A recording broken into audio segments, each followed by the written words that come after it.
Muchas gracias por estar nuevamente con nosotros en una nueva edición de Conexión Vital, un programa de prevención y de educación en salud. Yo insisto en decirles que este no es un programa de medicina alternativa, ni de naturismo, ni de mercadeo de productos. Este es un programa donde nos reunimos muchos médicos a tratar de contarles a ustedes de una manera muy sencilla y muy práctica la explicación de muchas preguntas de salud que ustedes nos hacen. Cierto día, después de haber escrito muchos artículos en los periódicos, empecé a reunir y a cambiar ciertas cosas, modificarlos para llevarlos a un libro que se llama Las 100 enfermedades más frecuentes. Y nuestra finalidad con este libro era poder que la gente se familiarizara y conociera más estas enfermedades. Y por eso nosotros explicamos de una manera muy sencilla cada uno de estos temas. Y cada vez tratamos de llegar por más medios y por eso yo invito en este momento a las personas para que nos sigan por Facebook Live. Es decir, pueden ver el programa en directo en Facebook y de esta manera tener esa continuidad educativa. Ustedes nos dejan muchas preguntas y por eso este programa hoy les voy a resolver varias. Por ejemplo, alguien nos preguntaba que habláramos del tema de las caries. ¿Cómo es el tema? ¿Por qué un proceso infeccioso en la boca termina dañando el corazón de una persona o el riñón o puede presentar problemas graves de infecciones en el cuerpo? Vamos a hablar un poco de esos dolores osteoarticulares y cómo muchas veces el entender que una pastica no endereza un hueso después de un mal movimiento, sino que una manipulación de una buena quiropraxia puede solucionar de base una patología dolorosa del sistema osteoarticular de la columna. Explicarles a ustedes también cómo es ese tema de los azúcares, del metabolismo, del ovario poliquístico, de las pruebas de azúcar en la sangre, cómo todo esto se compagina y termina desencadenando una gran enfermedad. Es decir, tratar de hacer de este espacio algo muy didáctico, algo muy humano. Definitivamente nosotros los seres humanos, si tenemos un conocimiento y lo ponemos en práctica, podemos mejorar muchas patologías. La enfermedad es inherente al cuerpo humano, todos vamos a terminar con alguna patología, el cuerpo nos va a fallar en algún momento de la vida por algo, pero hay personas que ya saben que van a tener este fallo. ¿Por qué? Porque es que mi mamá es diabética. Pues obvio que yo también tengo esa diabetes. ¿De qué depende que a mí se me desarrolle a los 12 años o a los 60 años? De cómo me cuide. Es que mi papá es hipertenso. Pues yo también voy a tener hipertensión. Porque hay cosas que van ahí anotadas en la genética. Y las personas, tarde o temprano, de acuerdo al estilo de vida que tengan, pueden desarrollar eso. Cuando a nosotros nos llega una persona con cáncer en el seno, nosotros hacemos un estudio genético de la familia. Perdón. Y lo que estamos haciendo es descartando toda esa información genética que esta hermana con esta hermana y esta hermana puedan tener. En días pasados me llegaba un paciente que le hicimos los estudios y le hicimos la endoscopia. Entonces le encontramos cáncer de estómago. Y le sugerimos que sus 5 hermanos se hicieran endoscopia. Y había otro que tenía cáncer y no sentía absolutamente nada. A eso es lo que yo les digo a ustedes. Hagamos exámenes de laboratorio. Cuando estoy en nuestros parques de la salud con todos los médicos, insisto que la consulta debería de ir acompañada de métodos diagnósticos. Alguien me preguntaba que cuánto costaba una consulta con el doctor Rojas. Quiero contarles que en la actualidad yo no atiendo a un paciente solo. Siempre con 2, 3 o 4 médicos. 4, 6, 8 ojos ven más que 2. Y fuera de eso, pues en la medicina a uno se le pueden pasar cositas, pero entre 2 o 3 o 4 es más difícil. ¿Quién se beneficia? El paciente. Pero una de las cosas de la consulta es que la consulta cada vez debería ir acompañado de más estudios, pero estudios rápidos. Porque es que también mucha gente dice, es que bueno que me hagan exámenes. Y van a su servicio de salud Y sí, le mandan exámenes. Le hacemos el de tiroides en 1 mes, la ecografía en 4 meses, la mamografía en 8 meses. Pues no hay una continuidad, no hay un diagnóstico rápido. Y eso fue lo que nos llevó a montar un modelo de consulta médica donde los sábados nosotros tenemos un programa que la consulta dura 12 días, 12 horas. Nos tocó sacrificar el tiempo de los médicos porque en la semana los pacientes dicen, es que yo no tengo tiempo, atiéndame en este ratico, tengo 10 minuticos, tengo un momento así para que me atiendan. No tenemos tiempo para la salud y la enfermedad no es así. El cuerpo humano necesita tiempo y estudio. Y con base a esto uno puede hacer un buen diagnóstico y un buen tratamiento. A nosotros nos sucede mucho a los médicos en la calle, que uno va, está en el parque y se nos arriman y nos dicen, ¿qué me puedo hacer para la migraña? ¿Qué me puedo hacer para tal enfermedad? En un andén, en un parque, en una fiesta, en un teatro, en un supermercado. Y yo los invito a que le dediquemos más tiempo a nuestro cuerpo humano. Entonces nosotros ese sábado hacemos una consulta de 12 horas, pero cuando los pacientes llegan a la consulta a nuestros parques de la salud, tenemos los ecografistas. Y entonces le decimos, paciente, hágase la ecografía, venga, miremos a ver cómo está esa tiroides, ese cuello, esos senos, esa axila, a ver cómo están ese hígado, esa vesícula, ese páncreas, ese vaso, esos riñones, esa próstata, esos testículos, esos ovarios, esa matriz. Miremos, a ver qué encontramos a tiempo. Hágase los exámenes de sangre. Es que le podemos hacer 10 exámenes de sangre, además a un costo muy económico. Traten de venir en ayunas. Señoras, venga, le hacemos el examen ginecológico. ¿Cuándo fue el último? No, yo soy muy juiciosa con la citología y yo soy bien cada año con eso. Pero es que con la citología y con la colposcopia yo no estoy mirando el útero por dentro ni los ovarios. Me quedó incompleto el examen. Y por eso tenemos un grupo de ginecólogos y ginecólogas, citología, colposcopia, ecografía transvaginal, examen de seno, cita con ellos. Ah, eso es un examen completo. Y entonces a eso debería de apuntar. Por eso uno no debería ni siquiera ponerle un precio a la consulta, porque la consulta debería de ser con todo. Y ya con esas herramientas, en cuestión de minutos, uno dice, ah, vengan pues médicos, caso clínico, paciente que esto, tratamiento tal. Y a eso es lo que debería llegar el modelo de salud integral. Vamos a este corte comerciales para resolver esas inquietudes que ustedes nos dejan. Ya regresamos.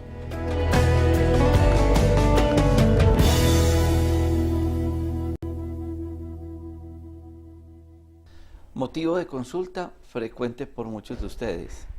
Es que siento como un nudo, siento como un cansancio. Tengo un malestar en la columna, me canso muy rápido y entonces empieza el desfile de medicamentos. ¿Y qué ha tomado? No, a mí me mandaron esto, mi compañera de trabajo me dijo esto, el señor que me cuida el carro, mi tía, mi abuela, en la droguería, en la tienda naturista, el vecino, todo el mundo mandó para algo. Y resulta que sí, yo puedo ver aquí a Raúl, a Andrés Londoño, que es nuestro quiropráctico. Y uno que ve, pues un músculo en la cabeza y demás.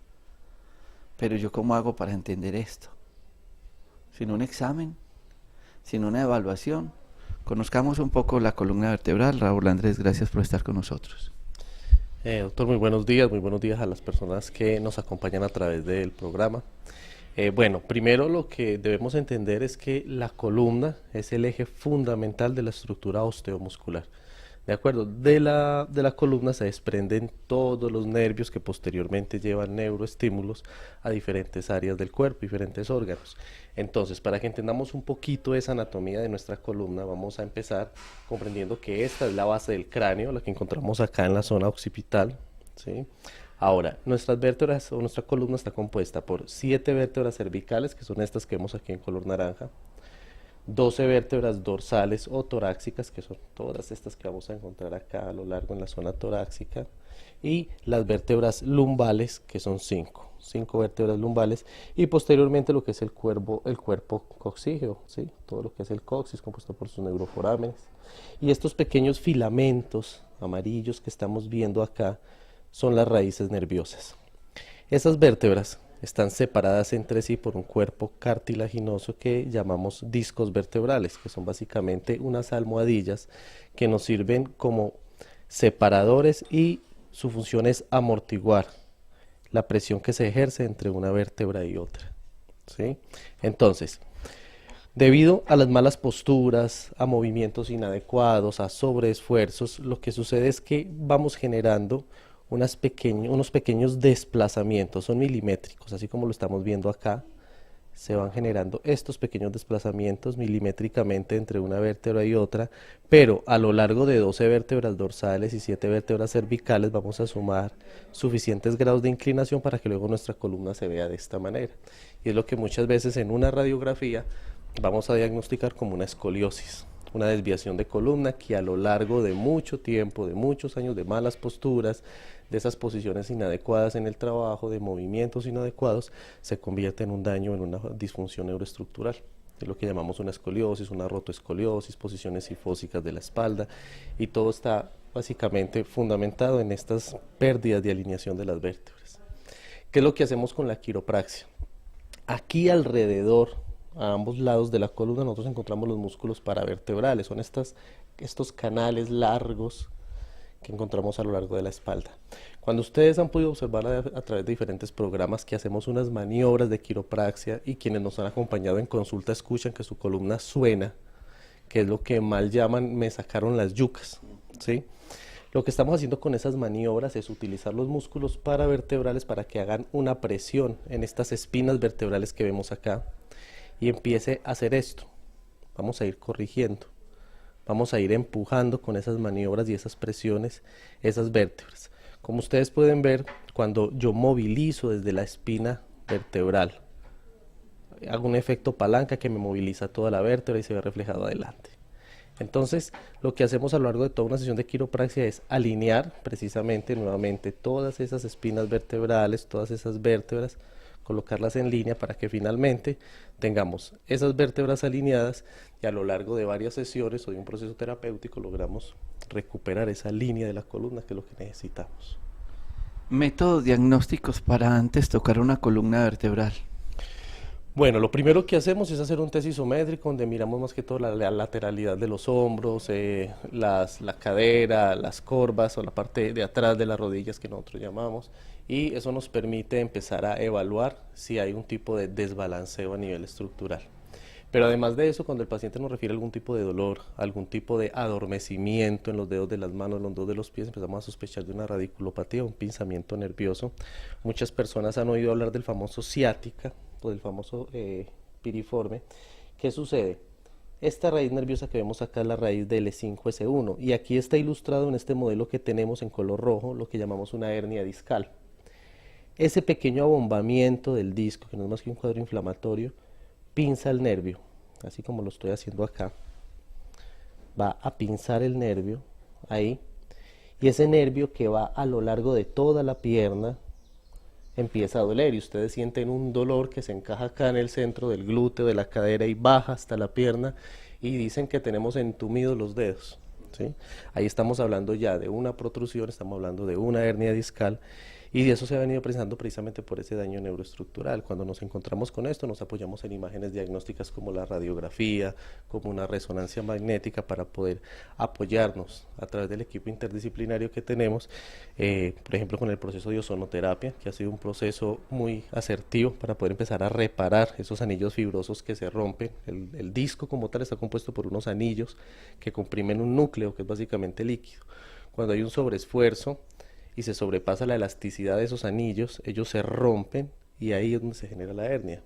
¿Qué hacemos con el proceso de ozono? Empezar a reparar ese proceso también, que lo hemos hecho aquí con el doctor Alonso Cárdenas, con el doctor Javier Rodríguez, con ese apoyo terapéutico.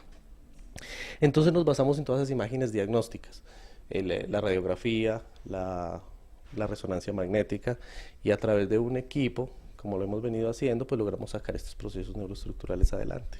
Este proceso de manipulación que usted lleva a cabo cuando nos acompaña en el paciente de dolor crónico a nivel de espalda, cintura y demás, ¿se debe hacer con qué periodicidad? Bueno, después de que tenemos ya el diagnóstico y después de que vamos a determinar qué protocolo vamos a manejar, Si lo vamos a hacer solo desde el proceso correctivo frente a una escoliosis, estamos hablando de unas 5 o 6 sesiones de quiropraxia, y normalmente los pacientes están tomando una sesión por semana. ¿Por qué? Porque hacemos una sesión de quiropraxia y mandamos un plan casero de ejercicios.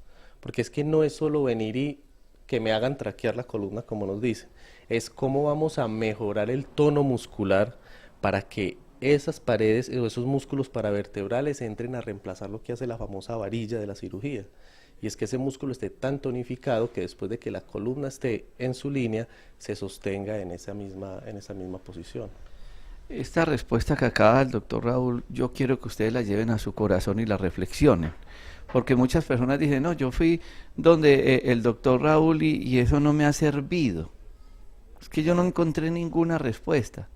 Es que como él acaba de decir, él da la pauta, él hace la manipulación, él hace el acompañamiento, pero ustedes hacen el complemento. Y es donde el paciente se debe comprometer en un proceso de actividad física, de alimentación y de acompañamiento de ciertas otras ayudas terapéuticas para poder resolver un problema que es tan frecuente. Ya regresamos.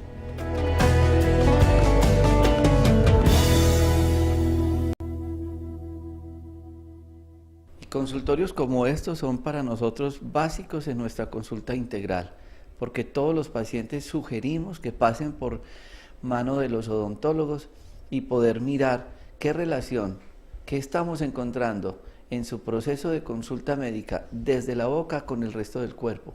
A muchos les llamará la atención, si voy por un dolor en la rodilla, ¿para qué me va a examinar el odontólogo? Pero como modelo de salud nuestra, entre todo el equipo interdisciplinario, siempre contamos con la valoración de odontología y la doctora Adriana Maya es quien coordina esa parte de odontología neurofocal con todo el grupo de médicos odontólogos del Parque de la Salud. Y vamos a resolver una inquietud que es muy frecuente y nos dejan muchas preguntas en nuestros correos y tiene que ver con la caries. Muchas gracias, doctora Adriana.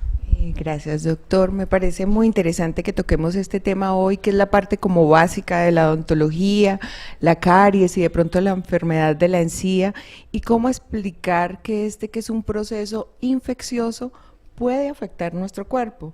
Cómo, si entendemos un poco que la caries es la destrucción de esos tejidos duros del diente, pero qué los está causando, por qué unas personas sufren más de caries que otras, y entonces poder comprender y ampliar un poquito el tema acerca de ese proceso que sufrimos desde la niñez. Entonces vamos a hablar. La caries dental es un proceso multifactorial, son muchos los factores que influyen en él, desde factores locales, o sea, factores de la boca, o factores externos o generales que ya serían como enfermedades sistémicas. Dentro de los factores locales vamos a hablar como la anatomía de los dientes. Tenemos algunas imágenes aquí, no es lo mismo cepillarnos los dientes anteriores, que son fáciles, son lisos, a cepillarnos unos dientes que tienen surquitos, que tienen fosas y fisuras donde se nos acumula más fácilmente la comida. Otro factor son las obturaciones anteriores desadaptadas. Muchas obturaciones ya están envejecidas, fracturadas, el material no dura toda la vida, entonces se van formando también unas pequeñas fisuras por donde se mete la placa bacteriana. Otro factor es el pH de la saliva. Todo el mundo no tiene, el pH y la cantidad de saliva influye muchísimo en ellos. La higiene oral, el uso de la seda dental en estas superficies, la edad de los pacientes. Entonces son varios factores locales que nos pueden influir. Perdón, cuando usted habla de placa bacteriana, ¿significa que la caries es una bacteria? Sí, bueno, no, la caries no es una bacteria, pero sí es producido por una acidez de unas bacterias. La boca está colonizada por millones de bacterias, pero tenemos específicamente dos bacterias que son las que más producen, es un estreptococo y un estafilo, y estas bacterias acidifican la placa bacteriana. ¿Qué es la placa? La placa bacteriana es ese conjunto, como esa mezcla de restos, células muertas de la boca, sangre, restos de comida, saliva, y se forma como una masa que se deposita alrededor de los dientes y en estas superficies que yo les digo. Entonces, esos microorganismos empiezan como si fueran a digerir esa masa, esa placa, y eso produce una acidez. Esos ácidos me degradan, me desmineralizan el tejido y se va produciendo un daño de los tejidos duros. Esta parte de aquí más externa es el esmalte y esta parte que se ve más amarilla ya es la otra capa del diente que se llama dentina. Pero es un error pensar que la caries son microorganismos que se están comiendo el diente. No, es que ellos se adhieren a esa placa bacteriana, producen una acidez y esa acidez es la que va degradando y desmineralizando el esmalte.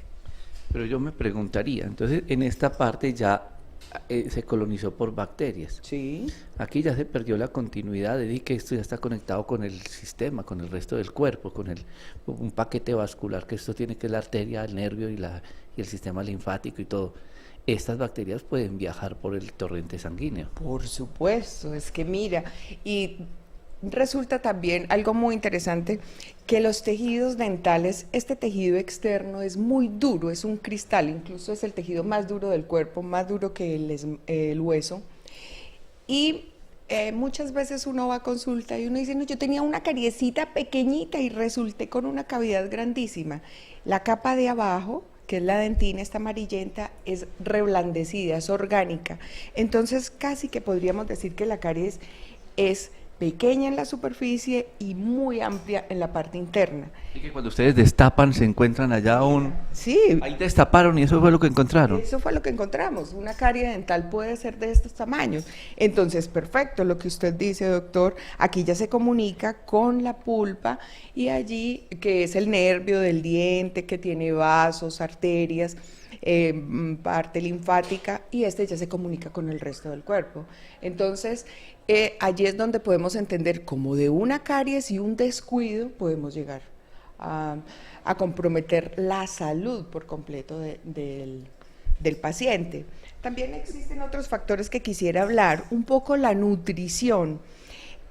Hablábamos al principio de que el consumo de carbohidratos y los dulces producían mucha caries, pero no son los dulces, es la mala higiene por no limpiarnos bien estos carbohidratos, entonces los microorganismos, pero no es comer dulces. También tenemos factores, trastornos endocrinos. Hay algunas personas que consumen algunos medicamentos, entonces nos disminuye la cantidad y la calidad de la saliva, que es una barrera protectora en forma como una película que va barriendo esa placa bacteriana y nos protege. Y también hay enfermedades sistémicas, pacientes con enfermedades como diabetes son muchísimos más propensos a estas infecciones. También me parece muy interesante decir algo, la caries es una enfermedad infecciosa, no contagiosa.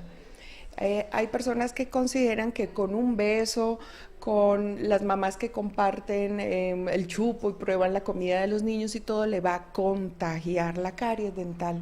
Y no, es infecciosa porque es por microorganismos, pero yo sí le puedo transmitir mi tipo como de bacterias a otra persona. Sí, soy clara, o sea, a una mamá le puede transmitir su colonia de microorganismos a un niño y así lo puede hacer más propenso a la caries o a la enfermedad. Y se puede pasar de una pieza dentaria a la otra. Por supuesto, como veíamos en esta imagen, como están muy seguramente este diente, o mejor dicho, aquí se observa, aquí también hay caries dental. Se pasa de uno a la otra. Sí, se pasa. Ahora, esa placa bacteriana que vamos hablando, entonces es como una colonia, es una capa durísima que si nos vamos descuidando se va formando y se va cristalizando alrededor del diente. Cuando ya se cristaliza, ya no nos produce caries, sino que ya empieza a afectar las encías, y este es otro tema que podemos analizar más adelante, de cómo la enfermedad periodontal va a viajar a través de venas, arterias, y puede producirnos enfermedades cardíacas y puede afectarnos la salud del paciente. Bueno, ahí la doctora acaba de tocar un tema supremamente delicado que ustedes deben de entender, el por qué siempre tratamos que el paciente sea evaluado por este tipo de especialistas, porque esto nos ayuda a entender por qué vino con el problema del corazón, porque vino por el problema del riñón. No saben la cantidad de pacientes que hemos tenido en diálisis por problemas odontológicos y dolores articulares como la fiebre reumática. Pero le tratan la fiebre reumática, le tratan el riñón, le tratan el corazón y no le abrieron la boca al paciente.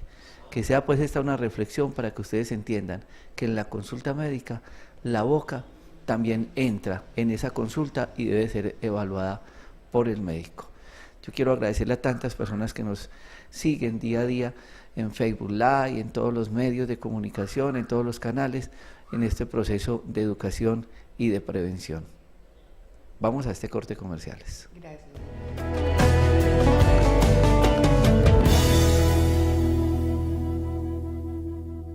Este es un nuevo producto de medicamentos Dr. Rojas que trata de Biocolag.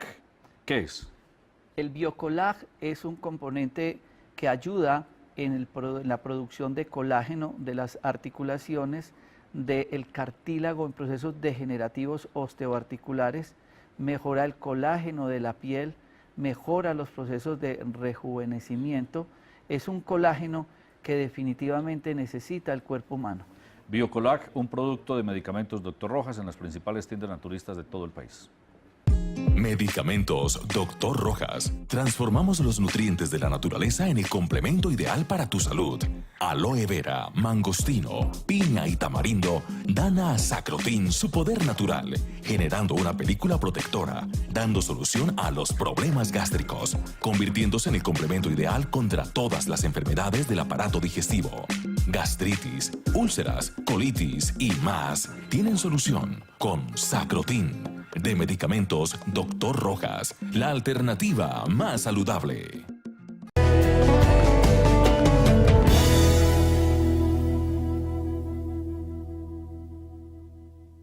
Definitivamente la consulta se tiene que convertir, además de en un acompañamiento, una historia clínica, en un proceso educativo y didáctico para el paciente. Uno debe conocer qué es lo que pasa, ¿sí o no? Va donde el médico y le dice, tiene un problema de hipoglicemia, tiene un problema de dismetabolismo, se le está subiendo el azúcar, tiene sus ovarios con ese problema de ovario poliquístico, le está afectando el páncreas y el azúcar, y las personas, pues sí, reciben la información, pero nada pasa. Diferente es entender una explicación de una manera muy didáctica, como lo vamos a hacer con la doctora Dafna, que ayer con un paciente en consulta, en un papelito yo entraba, yo no atiendo a un paciente solo, siempre lo atiendo en compañía de varios médicos, y entré a evaluar al paciente y ella le estaba explicando en un papel, como decimos nosotros, con plastilina y cartulina, para que el paciente entienda qué es lo que pasa y lo vea desde un profesional y de acuerdo a su historia clínica, porque muchos de ustedes tienen un diagnóstico, se van y abren el computador, empiezan a leer qué es el lupus, qué es la artritis, qué es todo esto, y resulta que hay una enfermedad así y hay otras así, pero muchas veces es así y cuando ustedes leen la información la vuelven así, porque la mente tiene un efecto muy grande en el proceso de la enfermedad. Entonces vamos a hablar un poco de todo ese tema de los azúcares en el cuerpo y los efectos que pueden tener. Doctora Dafna. Bueno, entonces hoy vamos a dar una explicación, digamos, lo más aterrizado posible, con el fin de que todos nuestros televidentes nos entiendan, de los problemas que tienen que ver con el manejo del azúcar y cómo se van produciendo diferentes fenómenos que tienen que ver con esas alteraciones del azúcar. Entonces, en un primer momento vamos a explicar, digamos, qué pasa cuando uno come, ¿cierto? Y cuál es la actividad de la insulina y del azúcar como tal. Entonces, normalmente, digamos que esto es un vaso sanguíneo, ¿cierto? Y ahí está la sangrecita. Lo que uno mide cuando mide glicemia en sangre o azúcar en la sangre, está muy bien dicha esa expresión de azúcar en la sangre, porque eso es lo que vamos a medir, la cantidad de azúcar que haya ahí. Este nivel de azúcar en la sangre nunca es cero. O sea, si ustedes ven en todos los laboratorios, más o menos la medición está de acuerdo pues a cada laboratorio con algunas diferencias, pero está entre 60 y 100, ¿cierto? ¿Qué quiere decir? Que esto nunca es cero azúcar, siempre hay un poquitico. Esta azuquitar que está ahí cuando yo como, ¿cierto? Que comí, entonces se llenó, llegó mucha. Como llegó tanta, entonces el páncreas libera aquí una cosa que se llama la insulina, ¿cierto? Esta insulina tiene un trabajo muy importante y es coger esta azúcar que yo me comí y llevarla hacia una célula para que esta célula allá adentro la guarde, ¿cierto? De esa manera, después de yo haber comido en un ratico, vuelven y me miden este azúcar y de acuerdo a esa cantidad de insulina, ya volví, quedé más o menos con la misma cantidad o de pronto un poquito más, ¿cierto? Porque el resto se guardó. Cuando esto es un proceso, digamos, normal, ¿cierto? Sale la insulina, la metió en una celulita y ya. Eso pues para que esta celulita trabaje, todas mis células necesitan azúcar para trabajar, para que mis músculos se muevan, para que mi cerebro funcione, para que mi intestino se mueva, para que todo funcione, ¿cierto? Vamos a pensar en un segundo momento, si yo lo que me comí estuvo muy exagerado de azúcar, ¿cierto? Entonces fui y me comí un pastel, o me comí un helado, o me comí una gaseosa, o me comí una cosa llena de harinas, un sancocho, por ejemplo, que tiene todas las harinas del mundo, por otro proceso mucho más complicado, pero entonces resulta que la cantidad de azúcar ya no es esta, sino que es demasiada, ¿cierto? Entonces, ¿qué pasa con el páncreas? Él dice, uy, vea qué exageración de azúcar, entonces se dice a liberar una cantidad exagerada de insulina, ¿cierto? Este primer paso es el que le pasa a todo paciente que tiene sobrepeso. A todos los pacientes que tienen sobrepeso podemos estar completamente seguros de que lo que vamos a encontrar, si medimos acá, puede que como la insulina actuó, ¿cierto? Ya todo esto quedó encapsuladito y volvieron y quedaron las mismas cantidades de azúcar, ¿cierto? Y se metieron todas estas exageraciones, se metieron a la célula y saturaron estas células, se quedaron allá llenitas las células. Si yo mido el azúcar en este paciente, va a estar muy probablemente normal. Entonces, por eso hay muchos pacientes que le dicen a uno, yo tengo sobrepeso, pero yo no tengo una diabetes. A mí me han dicho que yo del azúcar no sufro y siguen comiendo normal a pesar del peso, que porque el azúcar está normal. Pero si yo a este paciente además le midiera la insulina, sí estaría completamente elevada. Entonces, todo paciente con sobrepeso, así sea un sobrepeso pequeño, tiene una hiperinsulinemia de por sí, ¿cierto? Este problema de la insulina va a recaer, digamos, en dos cosas grandes. Vamos a devolvernos a este primer cuadrito con el fin, pues, de que el espacio nos rinda bien. Cuando yo tengo, no, la podemos dejar ahí mismo, bien. Como esta insulina se aumentó en el paciente que comió lo que no tenía por qué comerse, se exageró, ya todas estas células quedaron llenitas de azúcar. No les cabe más. Ellas ya no son capaces de tener más azúcar. Entonces, ¿qué hace esta célula? Le cierra la compuerta. ¿Qué le dice a la insulina? No me cabe más. No entre, que no me cabe más azúcar. Yo ya estoy absolutamente llena. Entonces empieza a aparecer un fenómeno que se llama resistencia a la insulina. Esta resistencia a la insulina es lo que muchos médicos también llaman en la consulta una prediabetes. También se le llama una intolerancia a los carbohidratos. Tiene varios nombrecitos, pues. ¿Qué es esto? El paciente que le dicen, usted está a un pasito de ser diabético. Usted, si no se cuida un poquito, va a llegar a ser diabético. Y ese paciente hace mucho rato que pasó por este proceso de hiperinsulinemia. ¿Qué es lo importante entre esto y esto? El tiempo. Entonces, ahí es donde queremos hacer mucho énfasis en el manejo con los pacientes que nos están viendo. Y es que la insulina aumentada precede en 15 años a la aparición de una diabetes. Lo que quiere decir que si usted se midiera su insulina y estuviera alta, usted tendría todavía 15 años para cambiar sus hábitos de vida y para cambiar todo su proceso metabólico antes de que aparezca una enfermedad tan catastrófica como es la diabetes. Es allí donde tenemos que empezar a hacer, digamos, un énfasis grande. No sé por qué, yo hace poquito le hacía una pregunta pensando en este tema a uno de los internistas con los que trabajo, de por qué no está establecido dentro de los protocolos de salud pública una insulina basal en ayunas, en vez de una glicemia, ¿cierto? Porque lo que estamos viendo aquí es que esta glicemia, para que se altere, tiene que haber pasado ya mucho rato, ¿cierto? Él me decía, sí lo hacemos, lo que pasa es que hay muchos médicos que casi no la están utilizando, pero realmente sí se hace y sí se puede lograr un tratamiento, digamos, más preventivo antes de la aparición como tal de la enfermedad. Es decir, que el examen de rutina que uno podría utilizar en una persona que tenga ciertos síntomas como mareo, debilidad, sudoración, cansancio después de un alimento, personas con sobrepeso, es hacer una insulina en ayunas. Sí, sería fundamental, y no solamente en esos pacientes que ya tienen unos síntomas más marcados y más floridos, sino en los pacientes que tienen otros síntomas como los que hablábamos del ovario poliquístico, de otras cositas que no siempre son tan evidentes y la gente no siempre las relaciona. Por ejemplo, la paciente de ayer tiene un problema de piel, ¿sí? Y tiene un poquito de sobrepeso, y hablábamos, por eso estábamos hablando de todo esto. Importante que entiendan que la insulina son como unos carritos que produce el páncreas. Y entonces, si hay buenos carritos, pues pueden hacer todos estos procesos metabólicos. Entonces, esos carritos como tal, eso se puede medir con una insulina basal en ayunas, para ver cómo está trabajando el páncreas, cómo me está respondiendo ante los procesos alimentarios. Y eso es preventivo.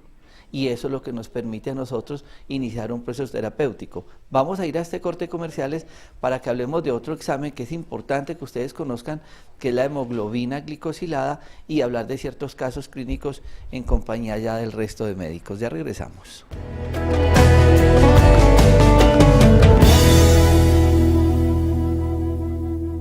Las alergias tienen una causa. Con el kit activador del sistema inmunológico, las alergias son cosa del pasado.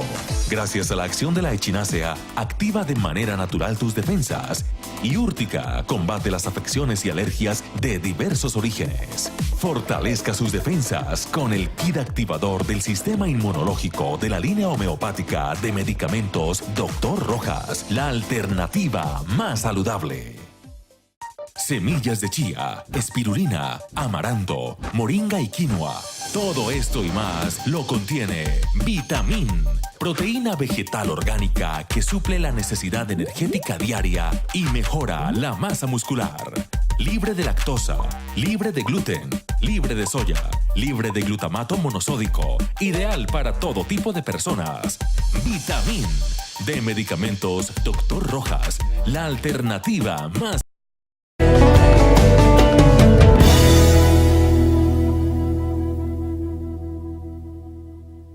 Y muchos se preguntarán, ¿y ante qué sintomatología yo me hago este examen? Ayer veíamos a un paciente con un problema dermatológico, pero mucha gente dice, es que yo como y todo lo que como me engorda. Yo como y me da mareo, o quedo con mucho sueño, o me da sudoración, o me da debilidad, o yo simplemente no siento nada. La doctora Abna acaba de decir, uno lo puede hacer preventivo, porque hay enfermedades que son silenciosas, y entre esas está la diabetes. Ni qué decir la enfermedad cardiovascular. Y la finalidad de este modelo médico que tenemos en los parques de la salud es hacer una consulta preventiva, diagnóstico a tiempo.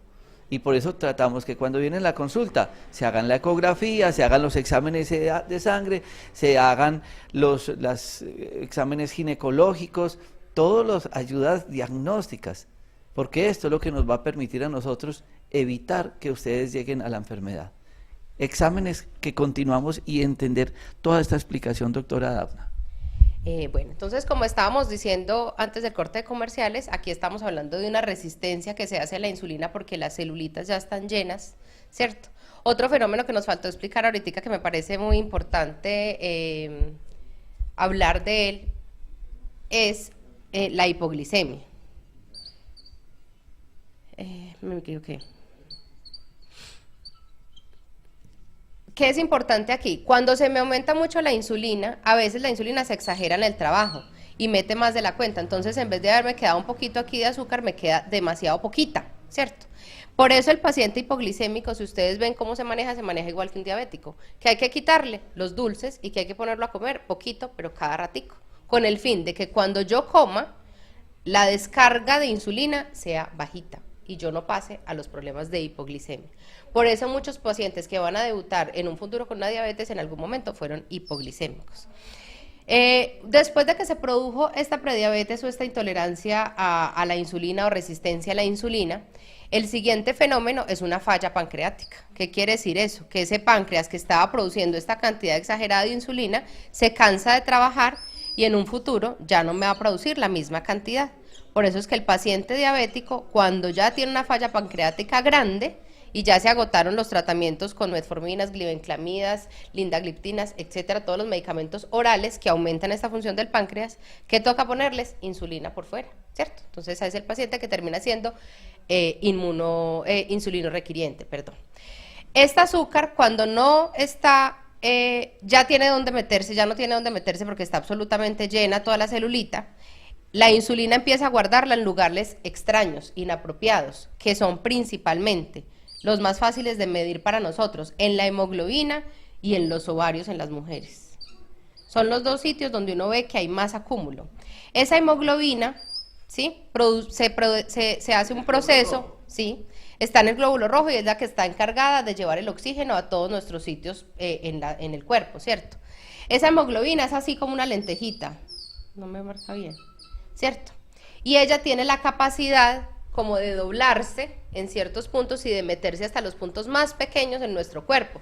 Llega hasta la retina, llega hasta los puntos más distales en nuestras piernas, llega hacia el riñón, llega hasta los puntos más pequeños en nuestro cerebro.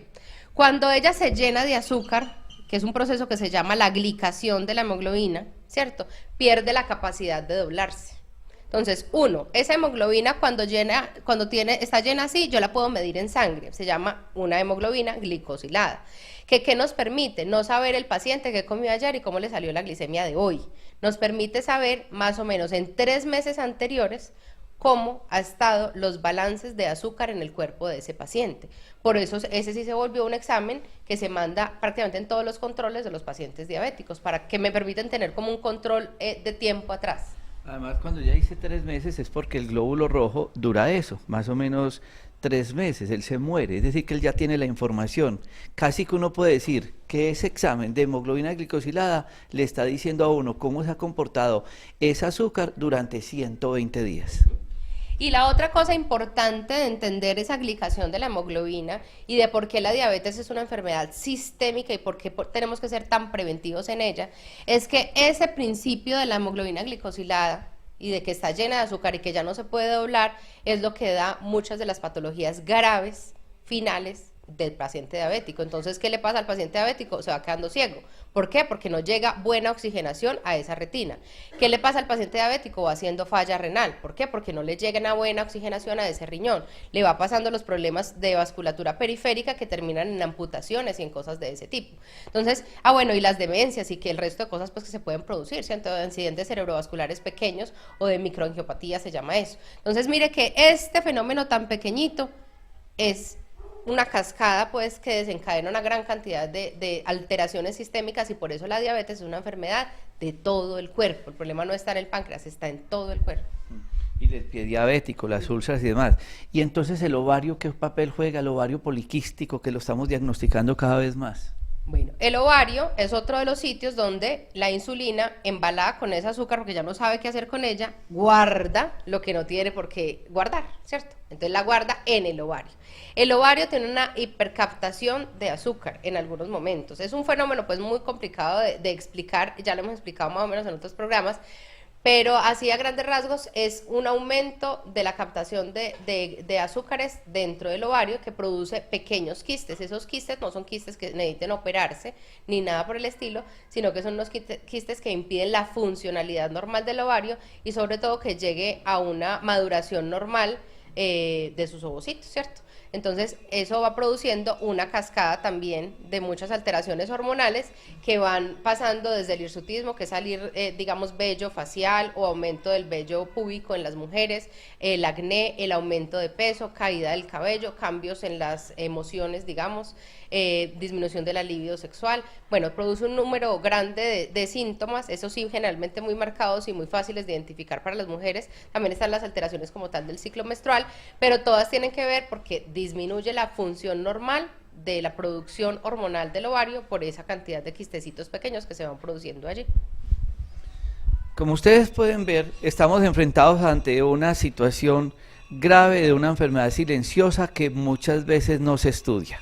Por eso nosotros insistimos, traten de venir a una consulta en ayunas, permitan que se hagan todos los exámenes de laboratorio. Tenemos que armar un equipo interdisciplinario para poder garantizarle al paciente por lo menos un diagnóstico y un buen tratamiento. Y esto hay que hacerlo a tiempo. No es esperar cuando la EPS me puede solicitar o dar ese examen de laboratorio.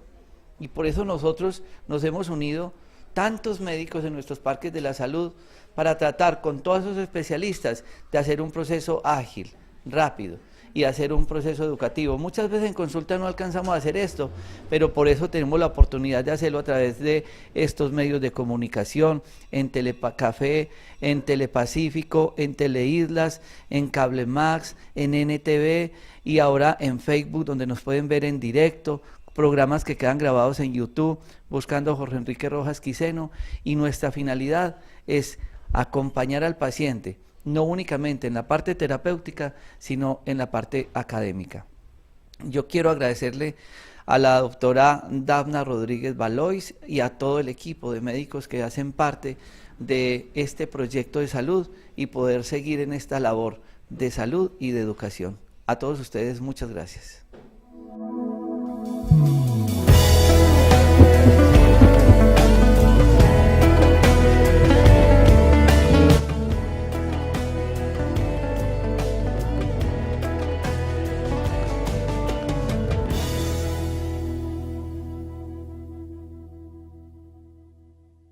¿Sabías que tu cuerpo necesita vitaminas, minerales y aminoácidos para su correcto funcionamiento? Moringa es el complejo nutricional ideal para una alimentación equilibrada, abundante en vitaminas A, B, C y E. Además contiene los 8 aminoácidos esenciales y es rico en minerales como calcio, hierro y magnesio. Moringa en polvo, de Medicamentos Dr. Rojas, la alternativa más saludable. Ya puedes conseguir la línea de medicamentos Dr. Rojas en Cali. Llama a nuestra distribuidora oficial al 323-288-3186. 323-288-3186. Medicamentos Dr. Rojas, la alternativa más saludable. Al canal Telecafé llega la miniserie Pienta, una miniserie